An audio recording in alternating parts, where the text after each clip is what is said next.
दिवाली पर धनतेरस के दिन भगवान धन्वंतरी की पूजा करने से जीवन में सुख समृद्धि ऐश्वर्य और अच्छी सेहत का आशीर्वाद प्राप्त होता है। साथ ही इस दिन खरीदारी करना भी बहुत शुभ माना जाता है। धनतेरस के दिन हर तरह के शुभ कार्य प्रारंभ किए जा सकते हैं। इस दिन विशेष रूप से सोना और चांदी के आभूषण, नए बर्तन आदि खरीदे जाते हैं। धनतेरस के दिन इस प्रकार की विशेष चीजें खरीदने पर मां लक्ष्मी जी का आशीर्वाद मिलता है।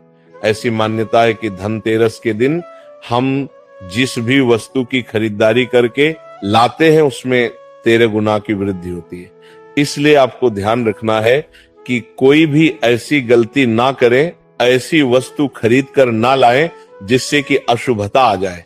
तो धनतेरस के दिन ये चीज कौन सी है, खासकर हम आज के प्रवचन में आपको बताएंगे कि आपको इन 13 विशेष चीजों में से आपको कुछ ना कुछ वस्तुएं खरीदनी ही चाहिए।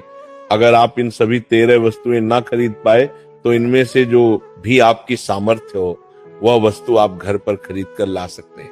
धनतेरस के दिन मां लक्ष्मी जी, कुबेर देवता और धन्वंतरी भगवान की पूजा करने से घर हमेशा धन धान्य, सुख सुविधा और वैभव से भरा रहता है। धनतेरस के दिन जो लोग सोने चांदी से बने हुए आभूषण या सोना चांदी ना खरीद पाए, उन्हें भी इस दिन कुछ चीज अवश्य ही खरीदनी चाहिए।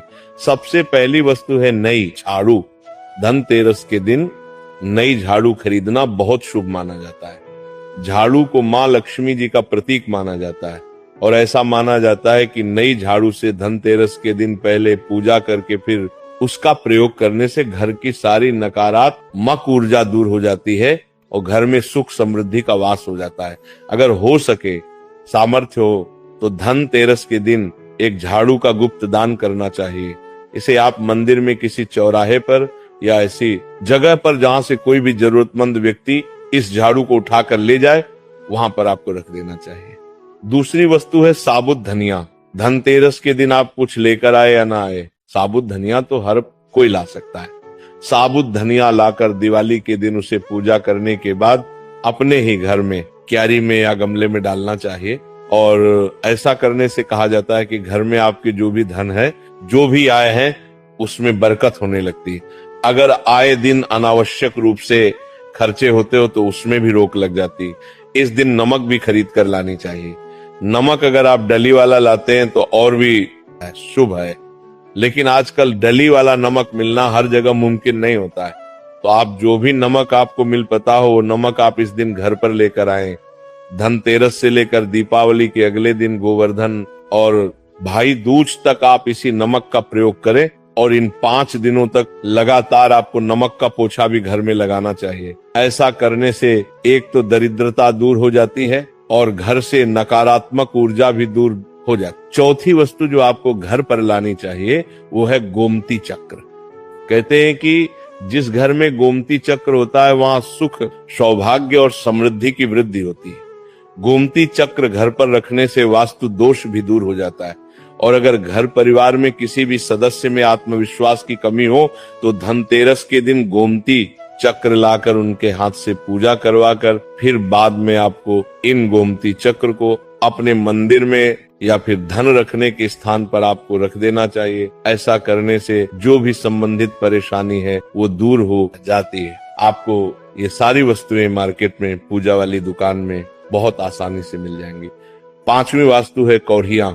कौड़ियां आपको सफेद, भूरी, पीली चितकबरी मिल जाएंगी, लेकिन आपको 2 कौड़ी लानी है। वो या तो सफेद लेकर आए या फिर पीले रंग की कौड़ियां लेकर आए। कहते हैं जिस घर में कौड़ियां होती है वहां पर महालक्ष्मी जी हमेशा वास करती है। कौड़ियां मां लक्ष्मी जी को आकर्षित करती है। इसलिए आज के दिन आप 5, 7, 11 या 13 कौड़ियां लाकर आप चाहें तो धनतेरस की शाम को या फिर दीपावली की रात को इनकी पूजा करके रोली, अक्षत, कुमकुम अर्पित करके फिर एक लाल कपड़े में बांधकर आपको अपने घर में जहां पर भी आप धन रखते हैं वहां रख देना चाहिए। हर साल आप इन्हीं पुरानी कौड़ियों की पूजा कर सकते हैं। हर साल आपको कौड़ियां खरीदने की आवश्यकता नहीं है। यदि आप नई कौड़ियां खरीदना ही चाहते हैं तो पुरानी कौड़ियों को आप जल में प्रवाहित कर दें। 6ठी वस्तु है श्री यंत्र। श्री यंत्र खरीदते समय देखिए कि उस पर सभी चिन्ह, सभी जो भी निशान होते हैं वो अच्छे से अंकित होने चाहिए। श्री यंत्र जिस घर में होता है, नियमित रूप से श्री यंत्र की पूजा जिस घर में होती है, वहां पर भी कभी धन का अभाव नहीं रहता। श्री यंत्र की उत्पत्ति को लेकर धार्मिक पुराणों में उल्लेख मिलता है कि एक बार महालक्ष्मी जी अप्रसन्न होकर पृथ्वी से बैकुंठ लोक चली गई। माता के रुष्ट हो जाने से धरती पर बहुत सारी समस्याएं प्रकट हो गई। ब्राह्मण और महाजन बिना लक्ष्मी जी के निधन हो गए। तब ब्राह्मणों में श्रेष्ठ वशिष्ठ मुनि ने निश्चय किया कि मैं लक्ष्मी जी को प्रसन्न कर पृथ्वी पर वापस ले आऊंगा। जब मुनि वशिष्ठ बैकुंठ में जाकर महालक्ष्मी जी से मिले तो उन्हें पता चला कि महालक्ष्मी जी तो अब प्रसन्न है और वह किसी भी स्थिति में पृथ्वी पर आने को तैयार नहीं है। तब वशिष्ठ जी ने वहीं पर बैठकर भगवान विष्णु की आराधना शुरू कर दी। नारायण ने प्रसन्न है होकर मुनि वशिष्ठ को अपने दर्शन दिए। वशिष्ठ जी ने श्री हरि विष्णु से कहा कि हम पृथ्वी पर बिना लक्ष्मी जी के बहुत दुखी हैं। हमारे सारे आश्रम उजड़ गए, धरती पर वैभव खत्म होने वाला है। ये सुनकर भगवान विष्णु वशिष्ठ मुनि को साथ लेकर महालक्ष्मी जी के पास गए और उन्हें मनाने की कोशिश की, लेकिन फिर भी महालक्ष्मी जी नहीं मानी। तब उन्होंने कहा कि मैं किसी भी स्थिति में पृथ्वी पर वापस जाने को तैयार ही नहीं हूँ। जब चारों दिशाओं में महालक्ष्मी जी के पृथ्वी पर वापस न आने की बात फैल गई, तब देवताओं के गुरु बृहस्पति जी ने एक युक्ति सुझाई। उन्होंने कहा कि अब श्री यंत्र साधना ही एकमात्र उपाय बचा है जिसे महालक्ष्मी जी को धरती पर आना ही पड़ेगा। गुरु बृहस्पति जी के निर्देशों से श्री हरि ने धातु पर श्री यंत्र का निर्माण किया और उसे मंत्र सिद्ध प्राण प्रतिष्ठा युक्त करते हुए दीपावली के 2 दिन पूर्व धन त्रयोदशी को श्री यंत्र पर स्थापित करके विधि विधान से उसका पूजन किया। पूजन समाप्त होते होते माता लक्ष्मी जी को वहां आना ही पड़ा और वे बोली कि मैं किसी भी स्थिति में यहाँ आने के लिए तैयार नहीं थी, ये मेरा प्रण था, परंतु बृहस्पति जी की युक्ति से मुझे आना ही पड़ा। श्री यंत्र मेरा आधार है और इसी में मेरी आत्मा भी बसती है। यही कारण है कि धनतेरस के दिन श्री यंत्र खरीदना चाहिए और अपने घर में स्थापित करना चाहिए।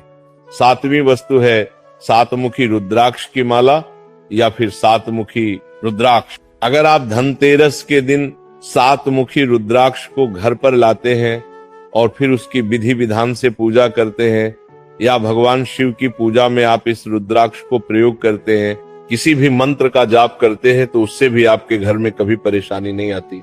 किसी प्रकार का कोई अकाल मृत्यु का भय नहीं रहता, क्योंकि दीपावली दीपों का त्योहार होता है और इस दिन अपने घर में सामर्थ्य के अनुसार दीपक जलाए जाते हैं। धनतेरस के दिन भी दीप जलाने चाहिए। अगर आप चाहते हैं आपके घर में साक्षात महालक्ष्मी जी का वास सदा बना रहे, पूरे वर्ष भर आपके घर में धन की कोई कमी ना रहे, आपको कभी कर्ज लेने की नौबत ना आए, तो ऐसे में धनतेरस की शाम को आप 13 दीपक घर के अंदर और 13 दीपक घर के बाहर जलाएं।